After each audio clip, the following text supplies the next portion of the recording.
Welcome to Autism Knows No Borders. Discover what's possible when people impacted by autism inspire change and build community. Together with the Global Autism Project, here's your host, Rachel Harmon.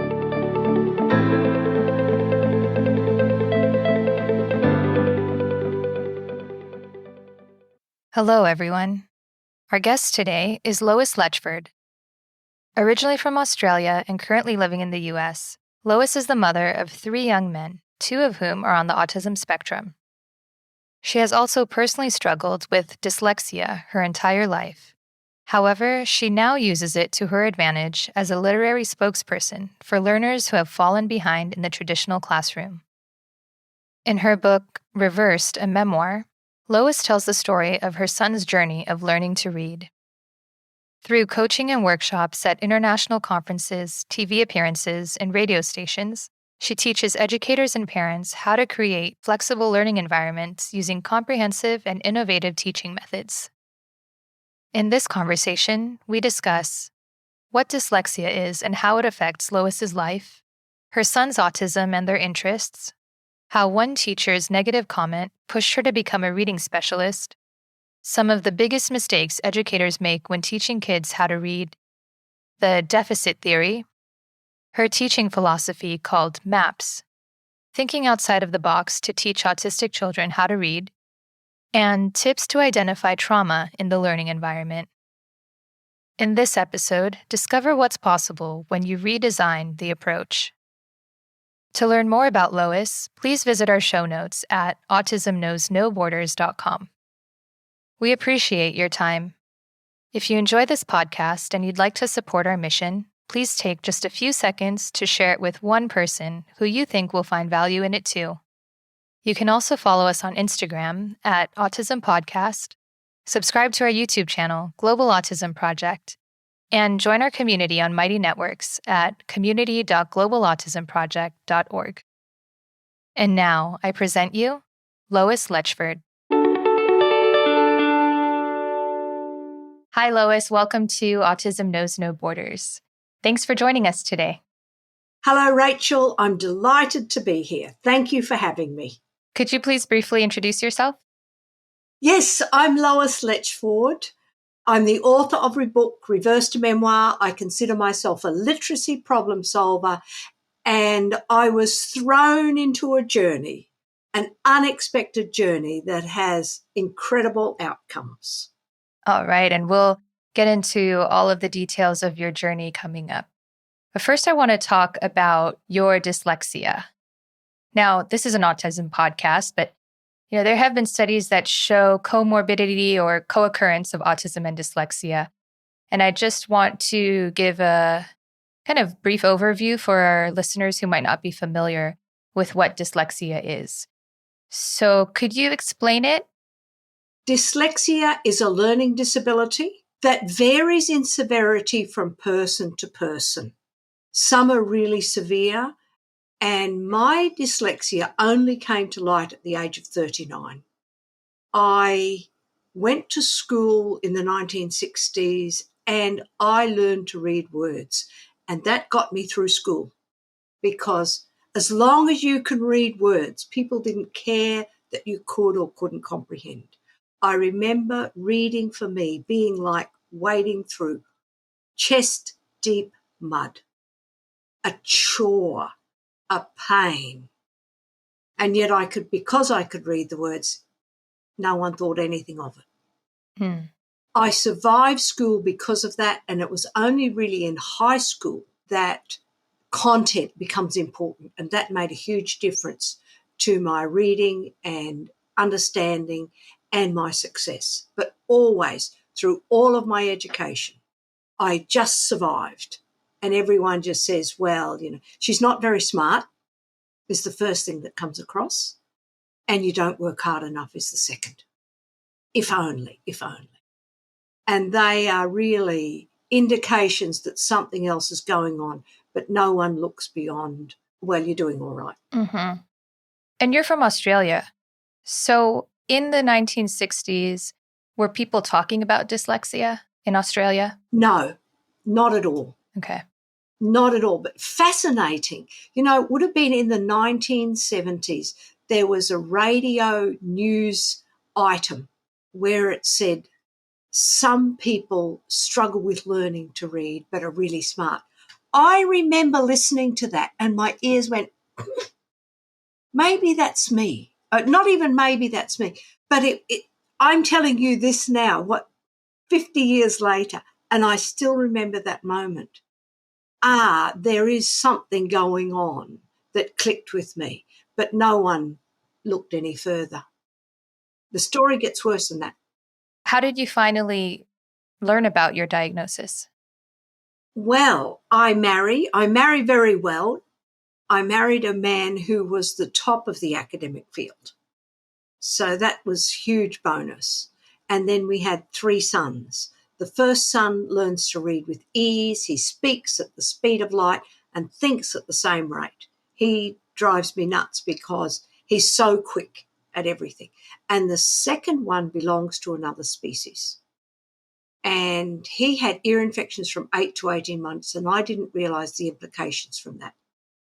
But it's only when he goes to school, my second boy Nicholas goes to school, and he fails first grade, that we're thrown into this world that you're not fitting normal. And as I worked with him, I then started to look at dyslexia and learning disabilities. And on one little book I picked up, it had 20 signs and symptoms of dyslexia. I had 18 of them. And it's the first time I'm saying, this is why I struggle. What was that like for you to find that out about yourself at that point? It didn't make much difference because my son was on the extreme of this continuum. He couldn't do anything. So he was in a much worse position, and that's where my energies went. My energies went to my son. You know, where I was irrelevant. It takes a long time for me to really realise the implications, and it's only when I came to write the book that I realised, you know, the dyslexia does impact my life enormously. You know, that I can't write and read a sentence accurately. Maybe a sentence I can do. No, tell a lie. No, I can't. I can't see if I've got 2 words the same, if I've incidentally put it and it or 2 and 2 together. And Google has to underline it for me to say, that's it. And I can't tell if I leave words out. And it's disastrous for writing. So everything I write goes through a text computer reading it to me. Then I can pick up, this isn't right. I've left a word out. This doesn't make sense. I've got to complete the sentence. It's an incomplete sentence. That's regular. Incomplete thought. So you have the problem of when you learn, you don't get enough practice, and then the lack of practice leads to lack of writing. And it's a cycle that continues, that impacts your life. Right. And other than reading and writing, how else does dyslexia affect your everyday life? Left and right is a problem. I'll say left and mean right. I can't tell left and right. The Google Maps in the car is disastrous for me. I need multiple layers of things. I can't remember where I put things. I lose things, all of that. I can't see things. It's like I've got a part of my brain doesn't work properly at all. So over the years, have you found ways to put in systems or compensate? Find the right supports that you need? No. Okay. And I was with my sister one day and we were talking and something happened and I just said, well, I'm stupid. And my sister said to me, Lois, why do you say that? And I said, that's the way you think. That's why I get it wrong. And, still it moves me to tears because it impacts you are not very good at doing things. And that's the message I've had all my life. Mm-hmm. It's hard work. Well, what are some of your strengths related to dyslexia? Creativity. Being able to solve problems, particularly in related to reading, to identify when a child can't do something, to look beyond the decoding ability and say, what else is going on underneath that stops this child from reading and writing effectively? That's my biggest strength. Mm-hmm. You know, I hear that a lot about people who are neurodiverse, like autistic, people with ADHD, dyslexia falls also under that umbrella. This kind of out of the box thinking to problem solve. Oh, yes, yes. That comes into my story of teaching. That's exactly what I did. Out of the box, use a box, teach from a box. A lot of teachers don't see why it's important because the average child gets it. They forget about the range of disabilities and how that will impact, the teaching impacts every child in their class. Mm-hmm. Yeah. Before we start talking about your teaching method, I want to talk a little bit about your family. So you mentioned two of your sons, but you have three, right? I have 3 sons, yes. And two of them are autistic. 2 are autistic, yes. On the autistic spectrum anyway, yes. Okay. So is that Nicholas and then the third son, Isaac? The youngest one, Isaac, yes. Okay. So how old are they now and what are their interests? Nicholas is now 33 and he's really the main character in my book. And I could work with him. And he really failed first grade dramatically, but he worked with me. And then Isaac is 29 and I haven't been able to work with him as effectively. And he is a much greater challenge with a more significant social interaction challenge. And I can't work with him. I struggle to work with him. And the problem in school, it was obvious he had social interaction problems. And what happened? We blame, he just doesn't do. He has got to. Well, that's why and it's always he. And the moment you're pointing the finger at a child, there should be alarm bells going off and saying, something's going wrong here because he can't do it and we need to provide more intervention. And no one did that. Mm. Because now it comes, he cannot see how his interactions impact all of his social circle. So the solution, get more support, get social interactions going, because I did none of it and no one helped me and I didn't realise the depth of his problems. Did they grow up in Australia also, or were you already living in the US at that time? We have had an international life. So they grew up in Australia. We left Australia when Nicholas was 11 and Isaac was 7, and we came to the US. So, it's been a both places. But Isaac really grew up in the US. Okay. It's tough. Yeah. So in your book, you tell the story of Nicholas's grade school teacher who made a comment that would later lead you on your path to becoming a reading specialist. Could you share that story and why that inspired you? Inspired or put a fire in my belly.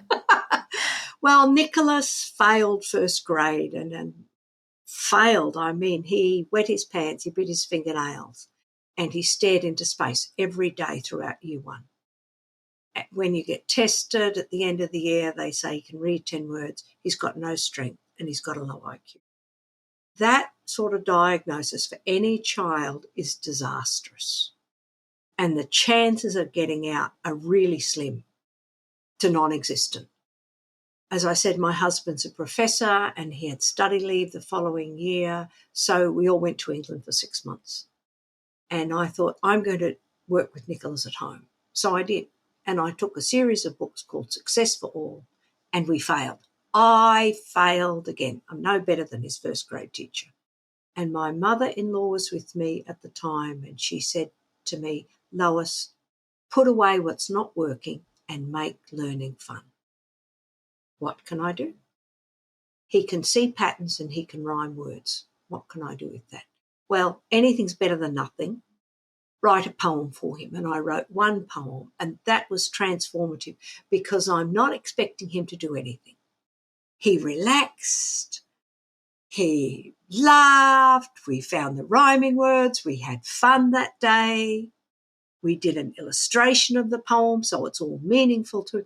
And I just started to write and write and write and write. And the story's quite complex. And during this whole process, I learned that Nicholas had a brain because he started to ask questions that were beyond a child with a low IQ. And also we're in this foreign country, so we're seeing a lot of things and we're experiencing things.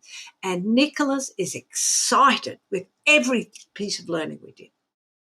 We returned to Australia and I meet the diagnostician who had done the testing of Nicholas. And I said, we've had such a fantastic time.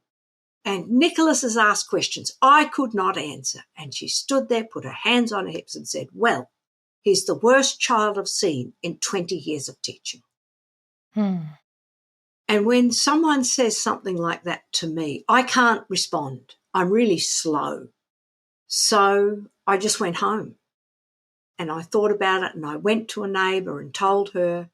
And eventually I went back to school and I said, you can call him whatever you like, but then don't expect him to learn like everyone else. That was a critical moment for me to then rethink, reevaluate, and this child can learn. Don't put him in a box. Let's do whatever we can to help him get to where he needs to be. Because reading and learning in the UK went from this horrendous experience like it had in first grade to this is so exciting. Nicholas can do that. And then he's making minuscule steps with decoding, but with his thinking, he's going out of the box. Unbelievable. So I have this enormous gap in my learning about Nicholas and teaching and learning. And this label really hammered me to say, he can learn. We're going to do this. Yeah. The next piece is that the reading teacher then sent Nicholas home with his 10 sight words. Last year she'd been giving him 20.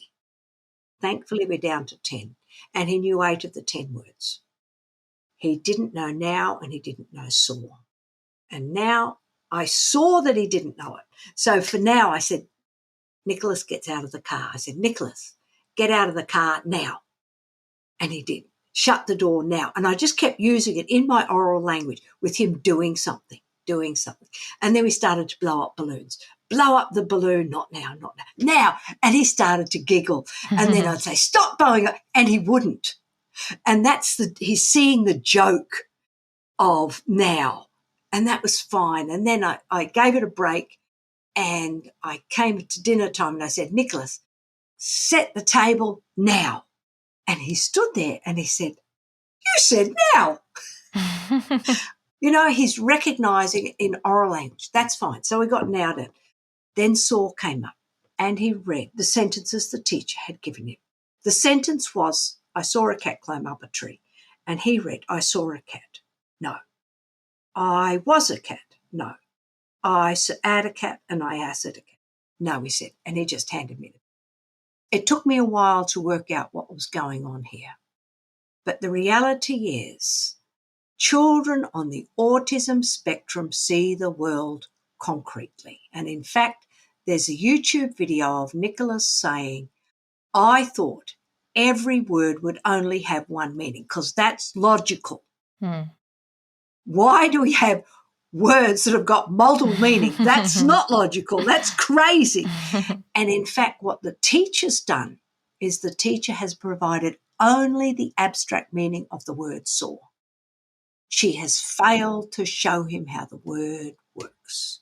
Now, here's the next problem. When something goes wrong with the child not learning, the first thing that we tend to do is just like they did with my son Isaac. We blame the child. We say, well, look at his IQ. He's not very smart. The parents haven't done this and this and this at home. That's why the child hasn't learned. Look at their home background. Look at their ethnicity. Look at.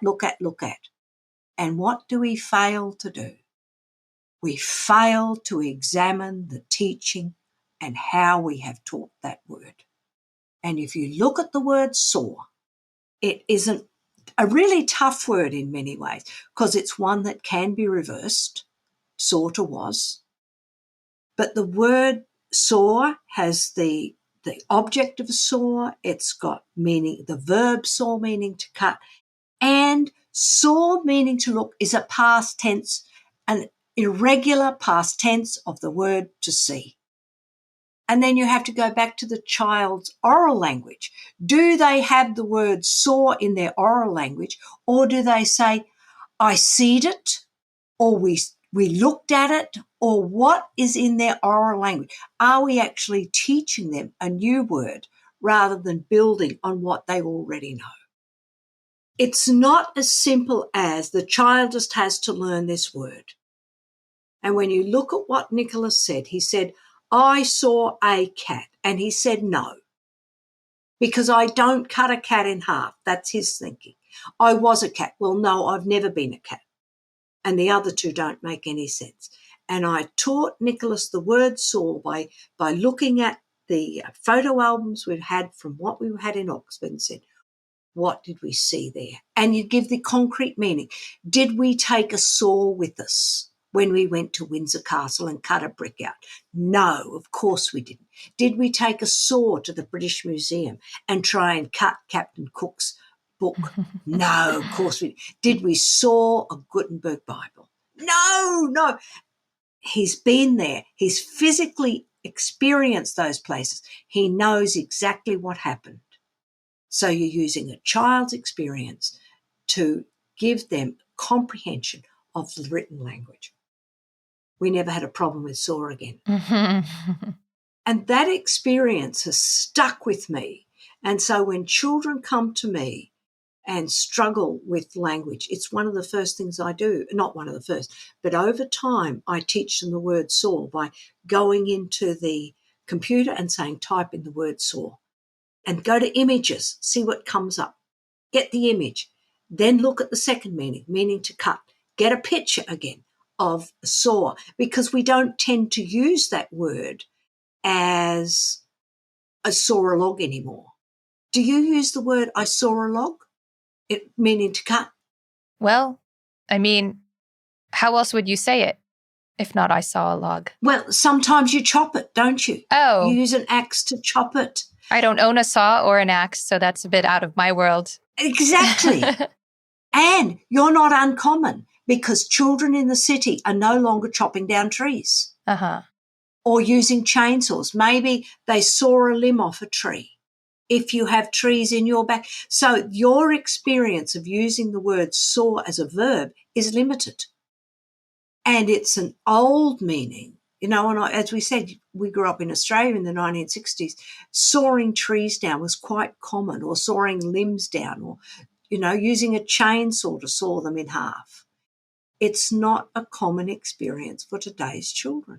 And we have to acknowledge how language changes, yet we still keep those old meanings. Yeah, and I just love how you related to Nicholas's world by showing him pictures of places that he's actually been to, and that he can visualize the examples that you're giving. Critical. And then the third part of that, to teach the children the word saw as a past tense of the word to see. I walk with my students. I take a pen and paper with me and I walk with them. And we start in the library and we stand and watch the librarian doing something. And then we talk to them. And then I walk away and shut the door and I say, what did we do? And I'm writing sentences about it. So my students are always reading and writing and making sense and saying, what did we do? We saw the librarian reading to the children. We saw the librarian. What does it mean? It means we looked at her. Does it mean now or in the past? In the past. And when you experience something, it's going into your memory. Because a lot of what I'm doing is about memory and accessing memory. And experience is one of the best ways to access memory. And there's never a question again about how do we find this meaning, because then we've got to work out, we've read the sentence, what are we doing? Are we cutting something, or are we looking, or are we using a saw? Now, of course we're not. It needs to look. Right. So that little snippet impacted the way I teach forever. Right. And I imagine you've done some consulting with other teachers also and provided training. Yes. What are some of the biggest mistakes that you see teachers make when teaching students how to read? We make assumptions about student knowledge. Hmm. That's the biggest. Like the word saw, because we are efficient readers and most teachers learn to read and write efficiently. You know, I told you that. We've been through that without recognising the child's lack of understanding. That's the biggest mistake. And the second biggest mistake is the idea that all we have to do is teach children to decode without acknowledging the complexity that language is. And it's, you know, you and I are talking, children on the autism spectrum see the world a little bit differently. And we have to teach them rather than just blame them. Right. This kind of ties into the idea of the deficit theory. Could you explain what that is? The deficit theory is just what they did to Nicholas. When a child fails to learn to read, the first thing they do is blame the child, as opposed to saying, what else do I as a teacher have to do? And there's an academic paper that was written by Professor Brian Camborne in 1990, and it said when children fail to learn to read, we blame the child.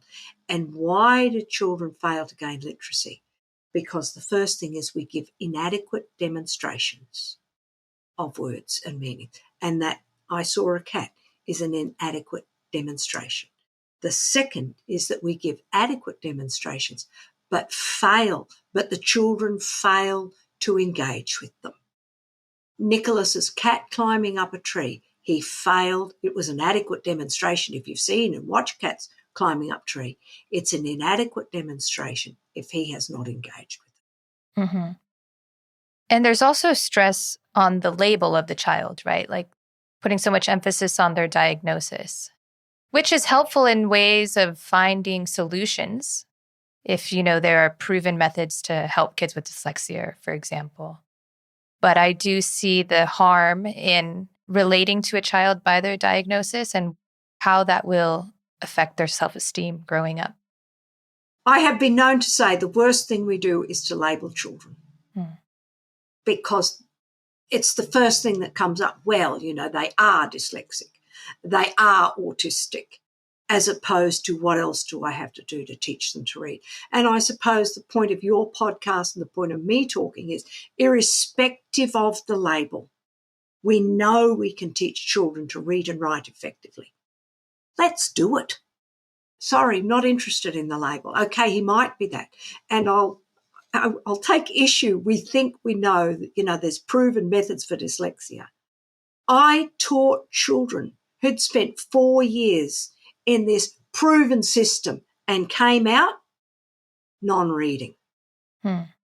Why? Because they said, well, sometimes it takes them a little bit longer, and if you stick with us, we'll get there in the end. And guess what happened? 4 years later, the child's non-reading. We've lost 4 years of his life of everyday failing. And what have we got? A child who says, I can't learn to read.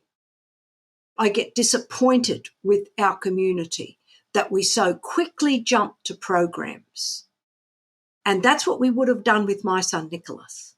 And when they fail, again, we're back to the label, well, he doesn't, rather than saying, what else do we have to do? Right. And trusting teachers rather than relying on programs. Mm-hmm. Yeah, well, eventually maybe some types of methods or approaches could be turned into programs later on if it starts with one teacher. Like, I want to talk about your philosophy, for example. So you call it MAPS. Could you explain what that stands for and what's included in that process? MAPS is an acronym. It's multiple meaning because Nicholas learned to love learning through the world of mapping and the change and looking at the changing map of the world. And what I didn't know about Nicholas when he was 7 years old was that he has a spatial awareness that places him on the 99th percentile, Mm. in the extreme. MAPS, mindset, MAPS, mindset, active learning, play, student success. That's what MAPS stands for. Why is mindset so important? Because how we see children right at the beginning impacts how we teach them. Are we willing to say, what else do I have to do to help this child read? Are we looking for alternatives? Or are we just saying, well, they're just a bit thick. Mm. They just can't do it, which is what happens to most of us. And we've provided the program and they didn't succeed. Well, we've done what we can. We've spent our money. Every day a child comes to me, I want to say, A, I can teach you to read, and B, we can love it in the process. And if you didn't get it yesterday, what did I do wrong? What else do I have to do to teach this child to read? That's my mindset. Second, A, active learning. I read a paper once about the difference between skilled readers and unskilled readers. And it said, these are the list of characteristics of skilled readers. And one of the first ones is they are active learners. They read something and a picture pops into their mind and they engage with the picture and the text and live in another world. What do unskilled readers do? They read words, they do as they are told. So I always want to create active learners. So when a child reads a sentence, what do they have to do? What does the reader have to do to make sense of that? And recall it. Once you make sense of it, and then it's going into your memory to be recalled, because a lot of it is about recall. And how do I do that? Act things out, interact with our learning, create images, create things, not just read and decode, but read, code, and connect, do it. Make mistakes. Making mistakes is part of being an active learner. That didn't make sense, did it? Then what do I have to do? And then you get that aha moment. And that aha moment is critical. And when I was working with students and I read a passage to my students and I said, what does that mean? The skilled readers in the class got it. I said, act it out. The unskilled readers just sat there and went, And they miss a lot. So you're always wanting them thinking and creating meaning. And that's being an active learner. Mm-hmm. Got it. P, play. When you're playing, learning's enjoyable. It's not painful. And here's my push. Dr. Mary Helen Immordino-Yang has written papers, academic papers, and has done brain research on the power of emotions and learning.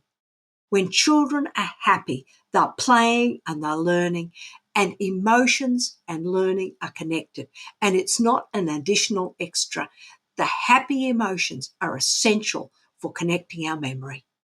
And that's what I did for Nicholas when we were in Oxford. And that's what I want to do with every student I have, so that they're in my classroom and they're laughing and they're smiling, because it's about connecting to memory and being relaxed when they're with you and saying, it's okay if I make a mistake. And finally, from all of those three, you have student success. Success on a daily basis that leads to long-term success and some bigger jumps in learning. I like that.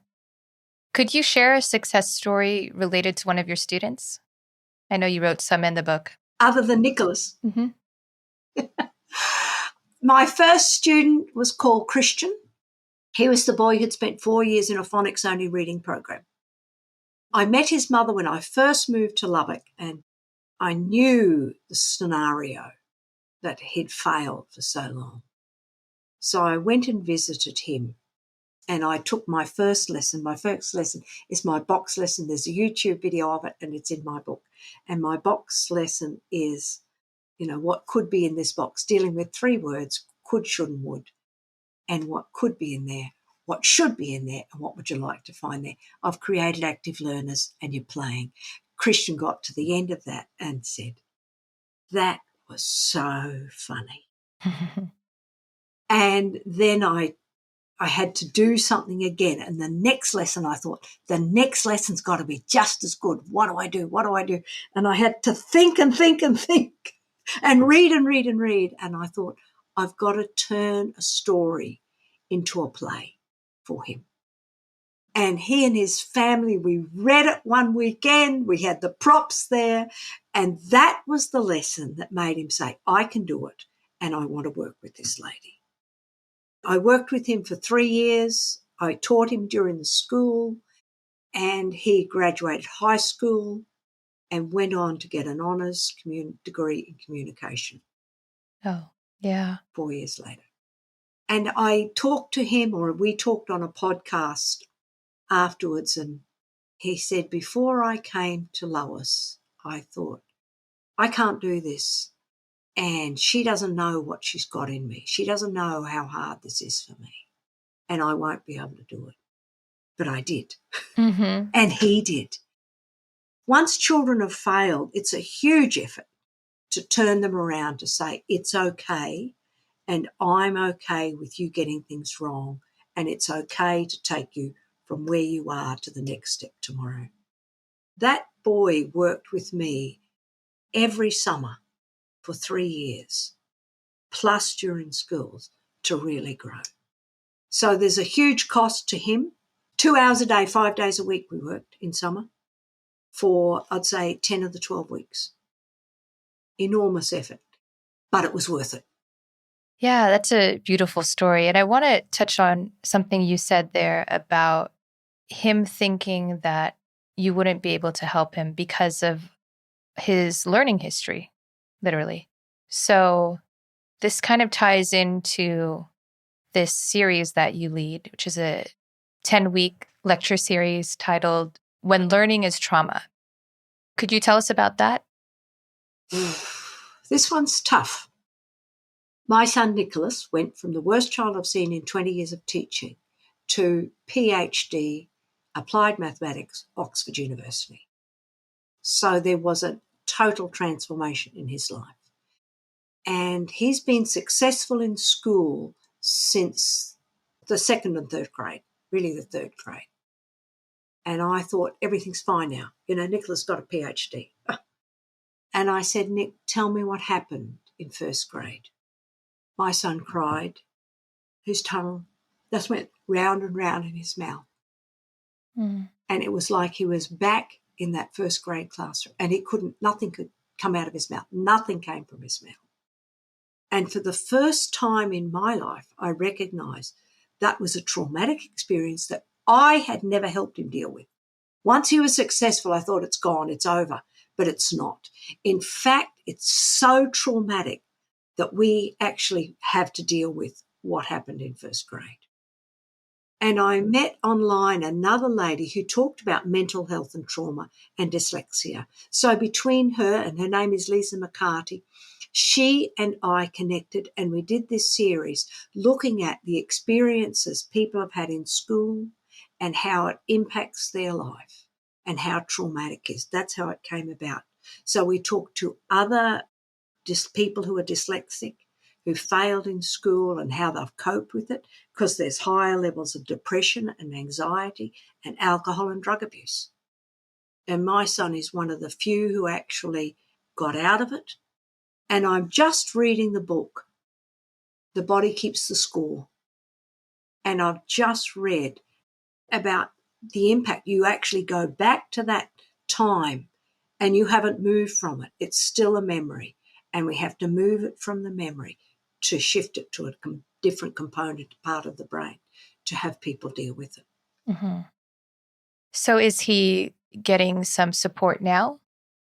Yes. Okay. Yes, he is. And I think he will need more support if he has children, because it will rear its ugly head eventually. Now, for parents out there who might recognize that their children are struggling in school, what are some ways they can identify or like signs they can look for to see if their child is being traumatized by learning? How are they coming home from school? Are they happy or are they unhappy? How is the homework going? Are you finding it easy to do, or is your child in tears? Are they saying, I'm stupid, I can't?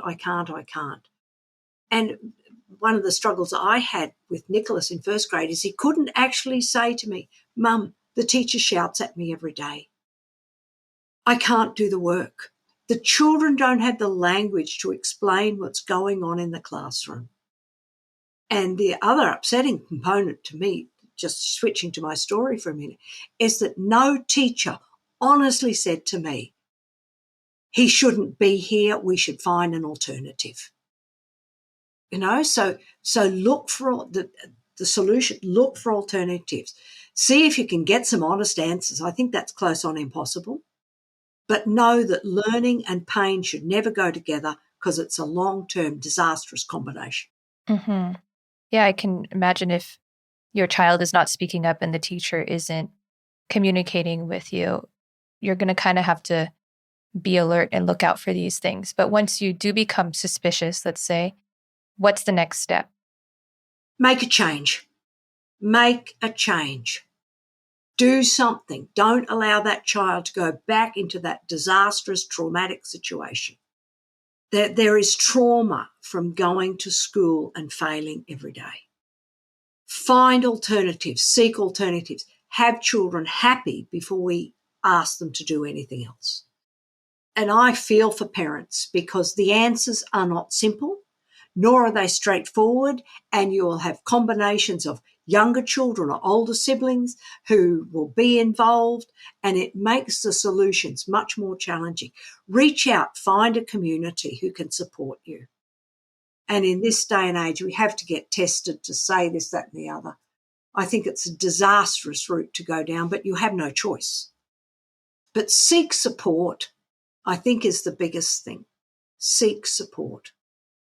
Got it. So is your lecture series made available continuously? I know you're in one right now, right? Yes, I find doing podcasts every single week a real challenge. So we do it in a series of 10 weeks, and we did one in the fall, we do one in the spring and one in the early summer. Then we have a break for July and August, and then come back again in the fall. And I'm talking to a whole range of people who are dyslexics, and then people who are specialists in the field of learning and memory and language, and people who've helped others overcome. What do we have to do when trauma has been inflicted? How do we get out of it?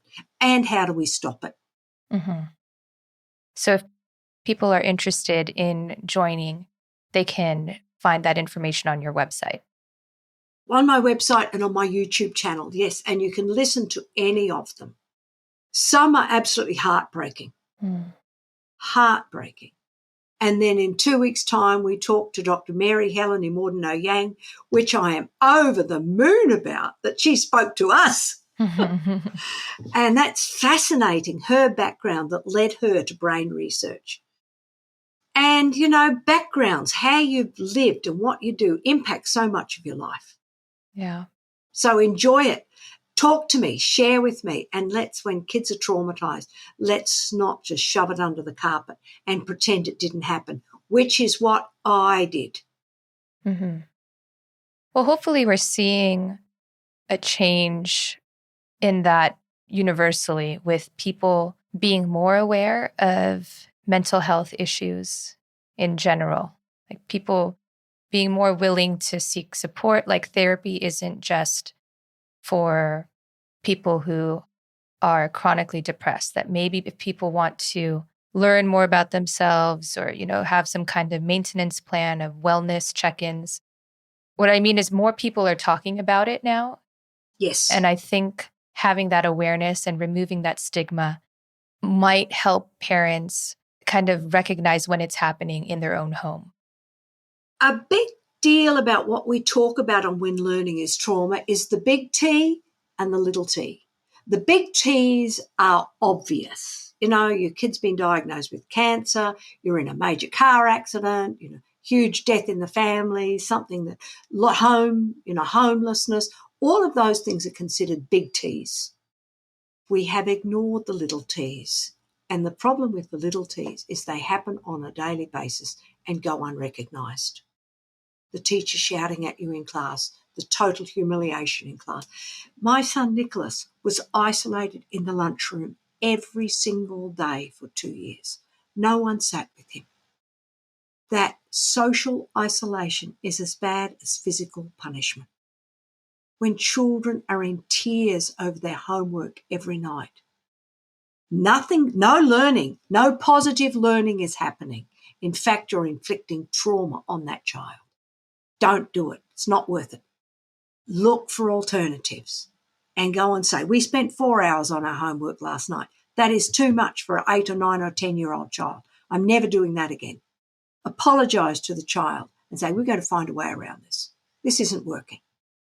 We're going to work with the school. They're going to know. I would be much more proactive now than I was then. I was accepting of the school. I was accepting of their diagnosis. My husband wasn't, but he wasn't on the front line of facing the teachers in the school. And in fact, to get Nicholas out of the hole that he was in, I had to go to school with the solution. This is the problem. This is the solution. Because when you've got a diagnosis that says low IQ, which is what we had, you don't have a leg to stand on as a parent. And that's a problem. And in fact, I said to the principal, I said to him, you failed to teach my child to read. And he said, well, we can't teach everyone to read. What? That's my whole life. That's what I've spent my life doing, teaching the kids you've written off to read. Yes, we can teach everyone to read. Why is that in your vocabulary as a principal? Am I getting annoyed? Parents don't accept excuses. And unfortunately, you are the ones who have to come up with a solution, because the school will often say, well, we've done this, and we've ticked every box. My latest student was 16 years old. He had spent 10 years in school. He could not read a sentence accurately. He spent 4 years in a school for dyslexics. The parents have spent $100,000 for their child to come out non-reading. That's my next book. And schools then defend what they have done. He reached every IEP goal that was written for him, IEP, individual education plan, and still non-reading. It's not acceptable. And despite the parents pushing, she still ended up with nothing. Eventually she came to me, like last year, and the first thing I do is ask them to give me a sentence with the word TO. Well, he said, I've got 2 lizards the same. Give me a sentence with the word FOR, and to do that, I asked the mother to write FOR on a piece of paper for him because it was via Zoom. And he said, I have 4 grey shark's teeth. Something is fundamentally wrong in that child's understanding of the written language. He can't do it when you've got that understanding. So I check all of these boxes. What has the kid got? Well, that's why he can't read that. And now then, over 3 or 4 months, he's reading and writing effectively. Mm-hmm. The failure lies in the teaching. The only person I haven't really effectively been able to teach are people with significant brain damage or children who I cannot engage with for whatever reason, whether their past history has stopped them from reading. One little girl taught me on Zoom. She's sitting trying to talk to me on Zoom with a blanket over her face. It's very difficult, and you've got to build up their trust and the time with them and all sorts of things before you even think about learning to read and write. Yeah. Now, Lois, changing topics a bit, kind of going back to that story you told of Christian and the box, it got me thinking about your creativity and how you mentioned earlier that's one of your strengths related to dyslexia. First, as a reading specialist, did you have to go through any special training? Yes. I was a physical education teacher in Australia, and I was then allowed to switch from physical education to reading. So I did my graduate diploma in reading in Australia. When we moved to Texas, I had to do more studies. So I studied there. And then when we came to upstate New York, where we live now, I did my master's degree in literacy. So they are my specialties. But there's an addition to this. Every reader has a background knowledge. You don't ever come to any text with nothing. You know, you come with some knowledge or no knowledge or whatever. But my background of teaching Nicholas and me allows me to look at anything I read through both eyes, both sets of eyes. How does this work? How does it apply to me? And I think that was huge in itself. So, yes, I did do the training. Mm-hmm. And I've taught in Australia, I've taught in Texas, and I can't teach, and I've tutored in upstate New York, which is what I'm doing now, tutoring. Got it. Yeah. And how do you come up with these clever activities? It's understanding how the dyslexic and the autistic brain works. First is abstract words cause problems, and words with multiple meaning cause problems. So words with multiple meaning, you teach. The word two has got two meanings. And not only say it, but write it, because the problem is in the writing. Show them how it works and put it into a little ditty or a little poem that they can then recall. This is easy then, isn't it? Abstract words are a challenge because we expect children to just connect and just learn them. So I thought, how can I do this? And my first one really worked out with under, and I had little sticky notes or labels for Nicholas, and I put everything in his bedroom. It's under your pillow, it's under your bed, it's under the bed leg, it's under the chair leg. And so that was the first activity, because I thought, now he'll remember it. If it's an experience, there's a higher chance of memory. And when the next day I had all these cards together, so put them in the right place, and he put under the chair leg under the chair. And under the chair was under the chair leg. And I said, Nicholas, look what we've done here. See, it's a chair leg. And then you realise the word leg and chair, the chair can be an adjective or a noun. And even that shift from noun to adjective can throw children who struggle with reading, because they're seeing a chair. And what's that leg? Well, you've got to recognise that leg is part of the chair. Okay, so that really was a shift in my thinking. And then would, could and should came up, and I thought, I know he's going to have a problem with these. What do I do? Would, could and should the box. And I kept thinking and thinking, what else could I do? A bottle of wine would be great. Can't send a bottle of wine to school with a kid. That would be disastrous. A bottle of apple juice. Bottle of apple juice. What could be it? Take the label off. Oh, that's a pretty colour now, isn't it? And then I just wrote a letter from the zoo. And I wrote, I wrote it to myself. Dear Mrs. Letchford, please find the enclosed sample you requested. The elephants were most uncooperative in providing the assigned sample. It took 3 of our most experienced handlers and lots of water to pee into the bottle provided. And it went on and on and on. And so, again, it's an experience. And you've got the children thinking, what could be in this bottle? And then you've got a letter from the zoo. Mm-hmm. Oh, hilarious, funny. Humour adds to your memory. Surprising, interesting, or funny. You remember it with no effort at all. And that's how I did it. How can I make this funny? As opposed to, here's a word, just learn it. Well, it could be Timbuktu, you know? Yeah. Give the word a context. Put a nest in it. Put the word in a nest. Build the context. Build the experience. Build the fun, the game. And then you've got the emotion with it. You're not stressing over learning the word. And when they can't remember it, you say to them, what did you do yesterday? What did we look at? Oh, I had a bottle of elephant pee. And we said, what could, should, and would be in it? Got it. Yeah, that's really interesting. Now, I'm curious, do you see any differences across cultures with the students you teach? And do you have to adapt your method in a certain way depending on the culture that you're working with? In general, I don't see any difference across cultures. Okay. When a child has failed, They're all in pain. They blame themselves, just like I did, and everyone else blames them too. So that's generalized across cultures.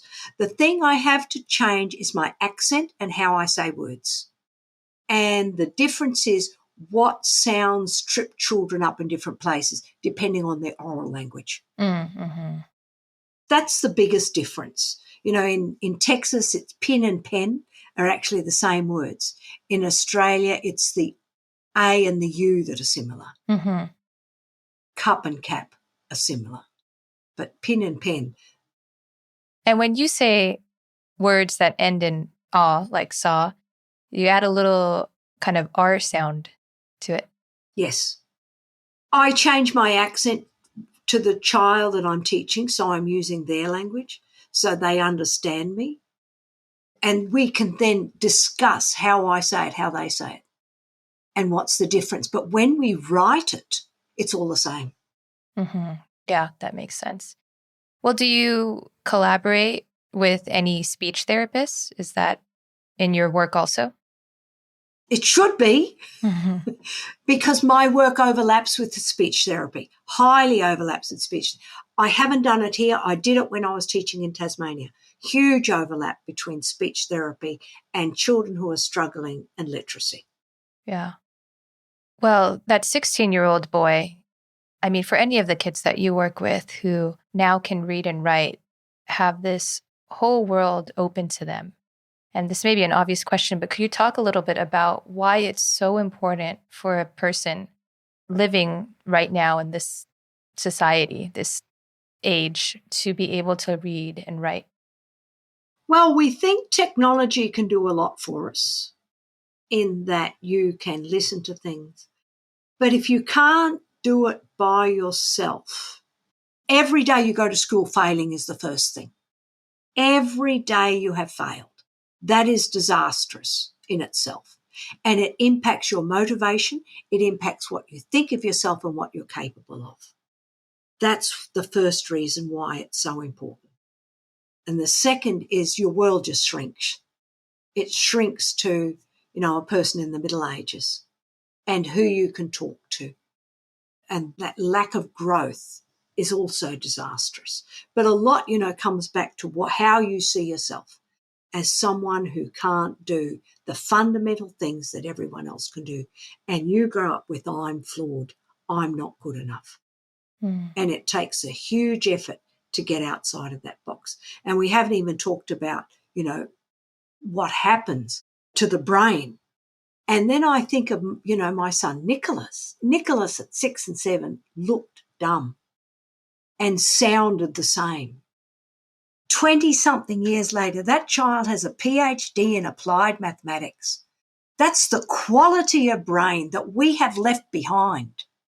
You're not only learning to read and write, but you're missing out on everything else that goes along. We're missing out on the growth of that brain and the potential that brain has. And then they end up in prison to pipeline and behaviour problems and everything else under the sun. And teachers have to be a little bit more aware of what else do I have to do to teach this child to read. I'm getting off track there. But to me, that's why it's so important that we teach them to read. When you send children to school, it's like sending them to war every day. It's disastrous. And then catching up is another component. Now, the amount of work they have to do to catch up and to become normal and come back into mainstream is huge. My story shows the amount of effort that Nicholas had to go through. And what we didn't know is that Nicholas is a highly disciplined, highly motivated child when he was a kid. He still is. What do you want people to take away from reading your memoir? First, that we can and we must teach children to read. That's the first. When you see a 6-year-old child who's struggling in school, the words out of our mouths should be, that's a future rocket scientist. One, so the child can hear it. Secondly, so that we make an effort to change the teaching so that child can learn to read. And when you see poor results, think and work beyond and around them. and know the answers lie in how we teach and not in the IQ of that child. And then I suppose the final thing is my story and Nicholas's story is a blueprint for going from the bottom to the top. All that has to happen to have a child succeed is in Nicholas's story. There are solutions, there are answers for children who are struggling, but it's not going to be within the norm. And they're not within normal. Don't expect them to learn like they're normal. Exactly. All right, Lois. Well, I'd like to close with one last question. What advice would you give to children, to students who are kind of struggling right now? Maybe struggling to meet whatever goals are set for them. One of the challenges with that question is that the children don't have the language to say, I'm doing the best I can. I don't understand what you are saying to me. When you give me this piece of paper, I look at it and my mind goes, bang, I don't understand it. So it goes back to the parents to say, let's give the children the language to say, this doesn't make sense to me. So that then the teacher hopefully will start listening to the child. So the children have to have the language. I don't understand. And then for the parents again to give them role models. Show them my book trailer. Show them that they're not alone. You're not alone in this world, that there are other people who've been through this journey and have been successful. What are we going to do to help you?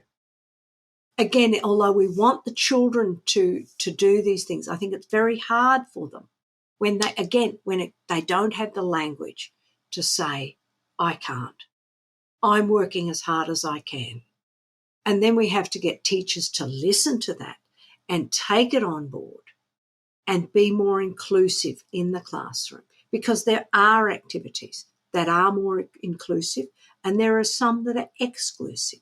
So it's again back to the adults. How are we going to help this tiny little seed grow and flourish? Yeah. I like that. Me too.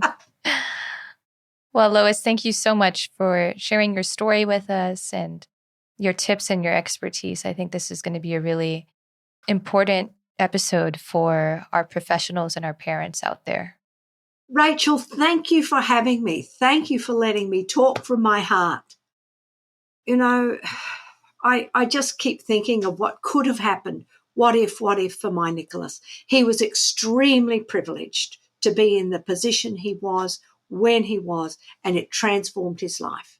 So we have to take that, and we can't ask children to move schools, and have our children have those experiences in the school they are at, in the home that they are at, and let them thrive and flourish. Yes. And could you just say your website so people know where to learn more about you? I'm at www.loisletchford.com. My YouTube channel, I think, is loisletchford.com. And I'm on Twitter and Facebook and LinkedIn. We'll put those links in our show notes so people can follow you. Thank you, thank you, thank you. Thanks for tuning in to Autism Knows No Borders.